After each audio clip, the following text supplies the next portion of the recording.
y se hicieron multimillonarios todos esos oligarcas, haciendo grandes negocios con el imperialismo norteamericano, con las grandes empresas norteamericanas, que se fueron apoderando junto con los oligarcas de las riquezas que había en todo ese territorio. La Federación Rusa es una cárcel de pueblos donde están oprimidos varias nacionalidades y minorías, no solamente como Ucrania, sino también musulmanas y demás, en un territorio gigantesco. Recordemos los genocidios, las masacres perpetradas por Putin en Chechenia, en Georgia y ahora en Ucrania, ¿no? O sea, ayer, por ejemplo, o antes de ayer, hubo una tremenda ataque de Putin con cohetes, con misiles a la población civil. Básicamente, ¿en qué consiste la guerra de Ucrania? Una guerra de liberación nacional, es decir, es un país que quiere liberarse de la Federación Rusa, que ya se liberó, digamos, ¿no? O sea, todos los países de la Federación Rusa tienen un presidente colocado por Putin, o que digamos, representa los intereses de la oligarquía de la Federación Rusa. En el caso de Ucrania, ese presidente, que era Yanukovych, fue destituido en el 2014 por una revolución, un levantamiento del pueblo. Ya no quería pertenecer más a la Federación Rusa y declarar su independencia. Ucrania declara la independencia e inmediatamente es ocupada por Putin. En el 2014 empieza el proceso de ocupación y de ataque militar de la oligarquía, y luego ya en el 2022 Putin directamente decidió tomar el control del país, ocupando la capital, en Kiev. Pero ese intento militar fue derrotado, es decir, Ucrania prácticamente no tenía ejército, no tenía tampoco armas de la OTAN ni nada de eso de lo que se dice ahora. Fue el pueblo armado el que rechazó, el pueblo ucraniano armado. En ese momento Zelensky habilitó, el presidente de Ucrania entregó armas al pueblo, y fue el pueblo armado el que repelió la invasión de Putin, en una derrota que abrió toda una oleada revolucionaria.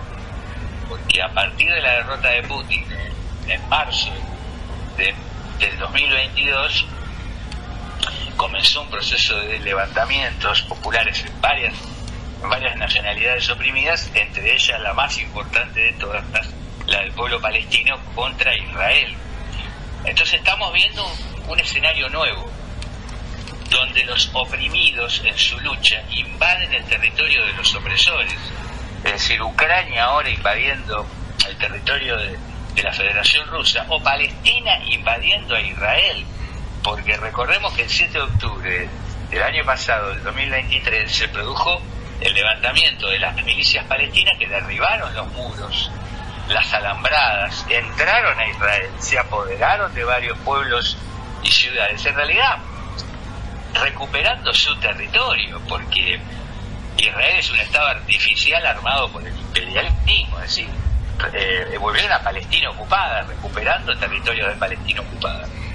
Y acá sucede algo parecido, es decir, ahora Ucrania le responde a Putin, le responde a esta agresión permanente que recibe de Putin, entrando en territorio de la Federación Rusa. Y sucede algo muy peculiar, que es cuando los ejércitos de la Federación Rusa, los ejércitos de Putin, entran a ciudades ucranianas, el pueblo ucraniano se levanta, protesta, le exige que se retiren las tropas, hay toda clase de enfrentamientos armados y demás. Y acá sucede una cosa increíble. Cuando entra el ejército ucraniano a las ciudades de la Federación Rusa, de Kursk, se produce la batalla de Kursk, el pueblo de Rusia no protesta. Es decir, al revés, hay confraternización entre las tropas del ejército de Ucrania y los habitantes de las ciudades de Rusia, que el ejército de Ucrania los encuentra en muy mal estado. Personas que tienen problemas alimenticios, huye, por supuesto, los sectores capitalistas de la ciudad huyen, pero la gente, los adultos mayores, los más pobres, quedan en la ciudad y confraternizan con las tropas. Es decir, no hay escenario de protestas ni nada por el estilo, al revés. en un sentido se sienten un poco aliviados con la llegada de las tropas ucranianas, lo cual muestra que el ejército ucraniano es un ejército de liberación nacional, mientras que el ejército de Putin es un ejército opresor. Daniel, escuché por ahí que en realidad es un territorio chiquito que ocupó Ucrania, pero que es vital porque por ahí pasan las tuberías que mandan gas al resto de Europa, sobre todo a Hungría, me dijeron. Sí, no tan chiquito, ya tiene el tamaño de Luxemburgo, el territorio que ocupó Ucrania, pasan las tuberías. Pero lo más importante de todo es que Ucrania está hoy a tiro de misil a 600 kilómetros de Moscú, es decir, una distancia de la capital a Bahía Blanca. Entonces, lo que está haciendo el pueblo ucraniano, mostrando una valentía impresionante, siendo infinita, o sea, es muy inferior Ucrania como nación comparado con el poderío militar y económico de la Federación Rusa, siendo muy inferior desde todo punto de vista. Está mostrando una valentía, un coraje impresionante, mostrando que lo que sucede en Ucrania es una verdadera revolución de liberación nacional, lo mismo que la lucha del pueblo palestino. Y por otro lado, la denuncia que tenemos que hacer de lo que hace la OTAN. Si la OTAN dice que apoya a Ucrania, y es falso, la OTAN durante 10 meses no le envió ni un clavo a Ucrania, no le envió ningún armamento, no le envió ningún armamento estratégico. Todo eso de que le envía armamento, todo es completamente falso.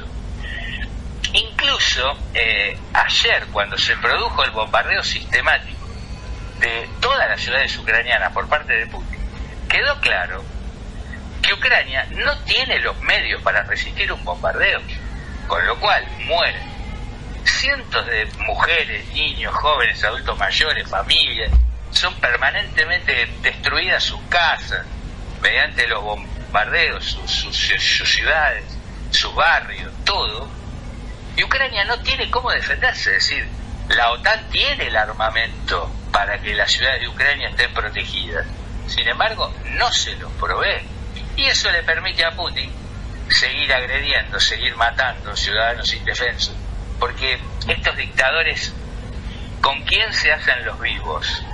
Con el indefenso, con el vulnerable, no con las tropas ucranianas. Se hacen los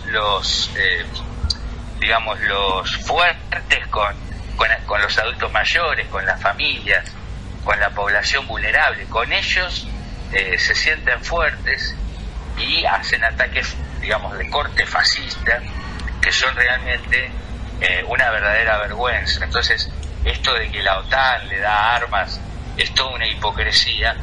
En realidad la OTAN no quiere que caiga Putin, necesita esa dictadura que le ha sido muy útil para sostener el capitalismo en todo el Asia y en toda la región de lo que es el Cáucaso y todas las zonas vinculadas a Medio Oriente. Putin ha sido una herramienta fundamental para sostener el capitalismo en todas esas regiones y en toda esa área, y justamente el premio fue que muchos oligarcas rusos son dueños de los equipos de fútbol más importantes de Europa, lo que muestra que hay una sociedad entre la oligarquía de Putin y el capitalismo global. Mirá vos, sí. Llegó con drones a Moscú, ¿no? Lo que vos decías, están a 600 kilómetros. Sí, está.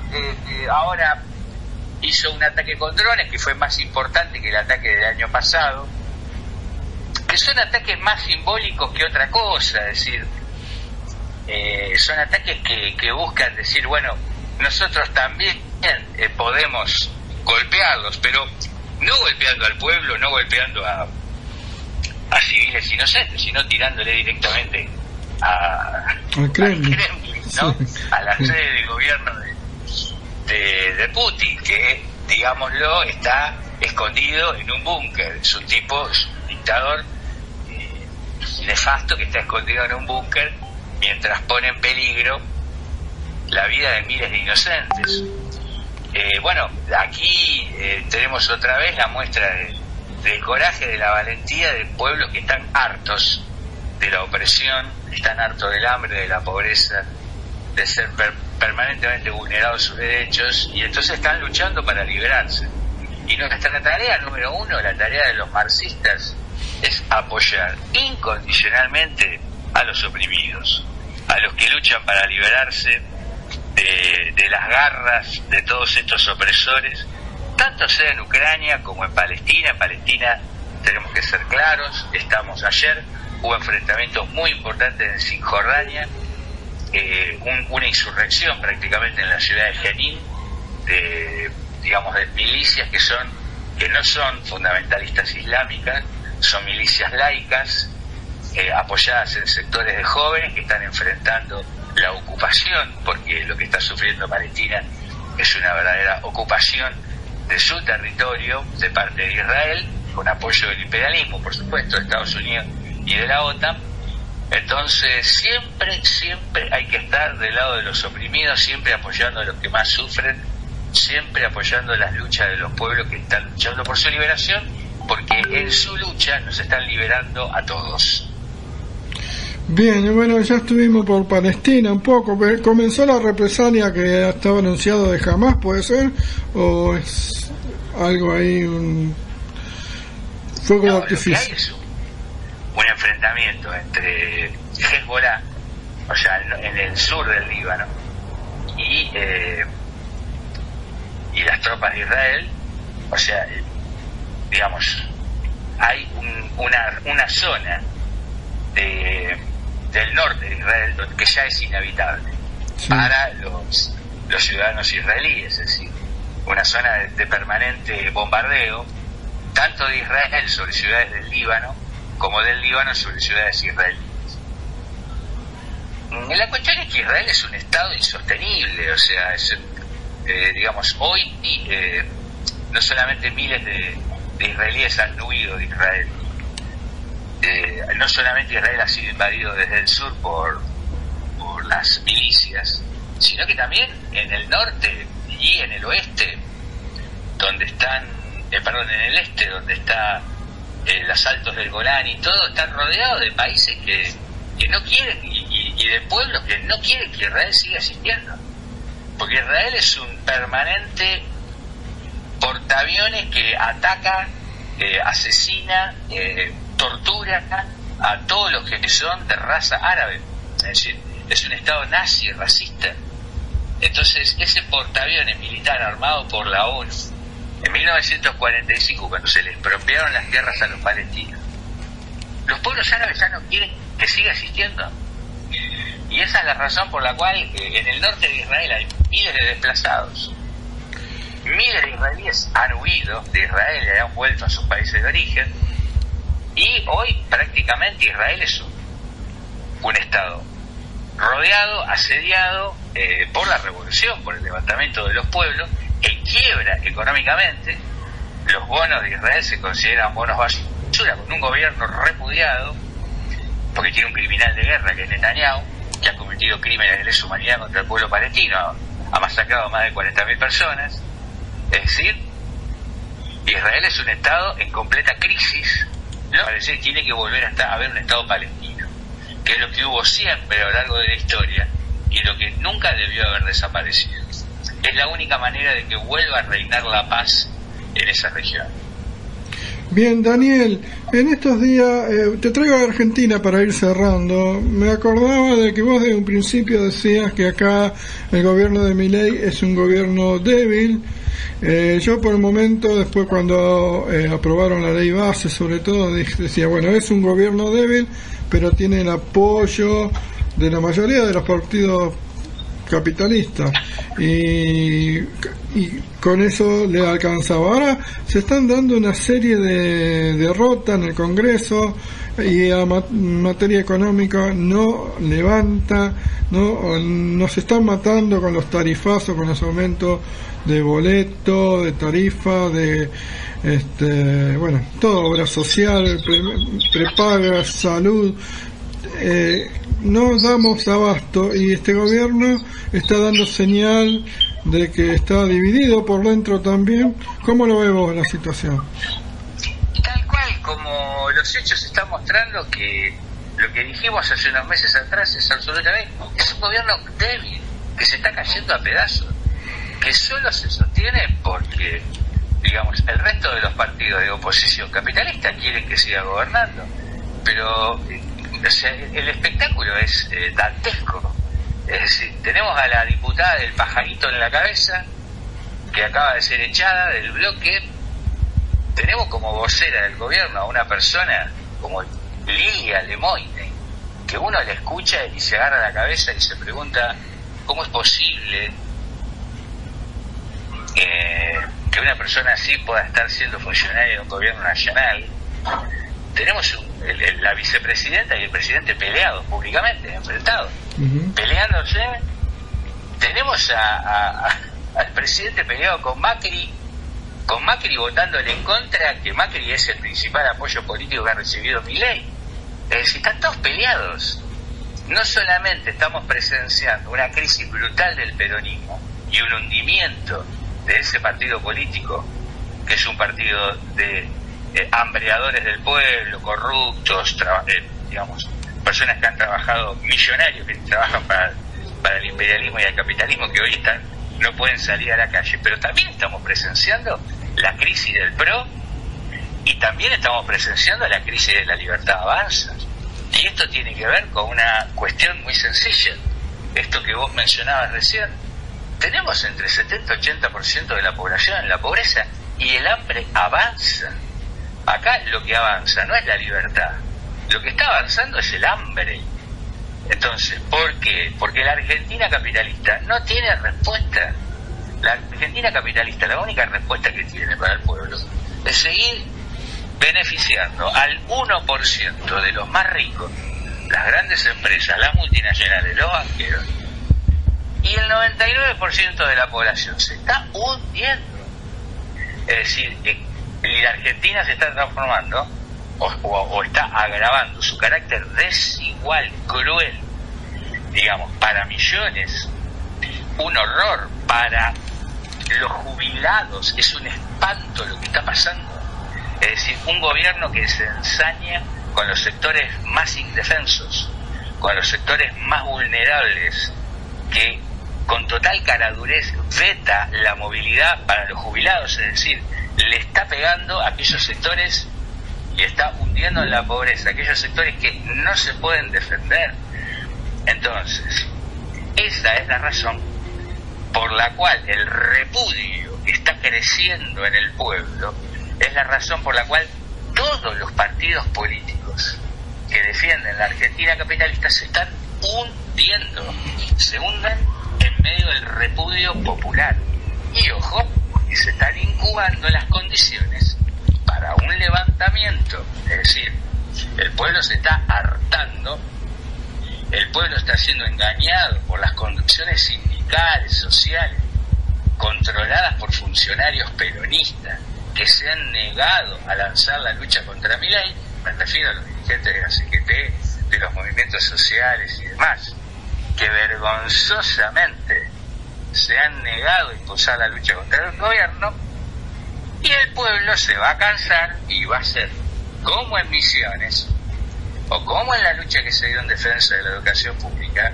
Van a salir un día millones a la calle por fuera de todos los aparatos y organizaciones sociales y políticas, y le van a terminar echando al gobierno de Milei, porque es un gobierno que no tiene sustento, y cada día que pasa, hasta las propias encuestas están registrando que hay una baja en su popularidad, una caída permanente provocada por esto que estamos viendo, el aumento de la pobreza y la miseria. Es decir, aquí hay que apoyar todos los reclamos del pueblo contra el gobierno, y hay que luchar para que se terminen estos gobiernos capitalistas y haya un gobierno obrero y popular. Es la única solución, un gobierno de emergencia que aplique un plan económico que sea para el 99% de la población, no para el 1%. Es decir, nuestras preocupaciones fundamentales no pasan por el precio del dólar, o por los bonos, o por la deuda que tenga el país emitida, ya sea con organismos internacionales o con grandes banqueros. Los problemas centrales de la Argentina son el hambre, la pobreza y la necesidad de trabajo. Y ahí tienen que estar colocados todos los bienes, todo lo importante que tiene el país, toda la riqueza tiene que estar colocada al servicio de eso, de satisfacer la necesidad de la mayoría de la población, no de una pequeña minoría, una pequeña oligarquía que vive en countries y bancos cerrados y barrios cerrados, para los cuales gobierna Milei y gobiernan los peronistas y el PRO. Bien, Daniel, coincidimos, creo que se está sobre todo teniendo en cuenta que se acerca diciembre, ¿no? Que es un mes caliente generalmente. Sí, se viene tiempos difíciles. Ahora nosotros vamos a hacer un parate hasta octubre. Esperemos retomar tu columna justamente en octubre y ir viendo cómo se va desarrollando esto, porque yo por lo menos no veo manera de que mejore esto para los trabajadores. Sí veo que el hartazgo, como dijiste vos, es cada vez mayor. Sí, hay un ascenso de la clase obrera del pueblo, el repudio, la bronca, la indignación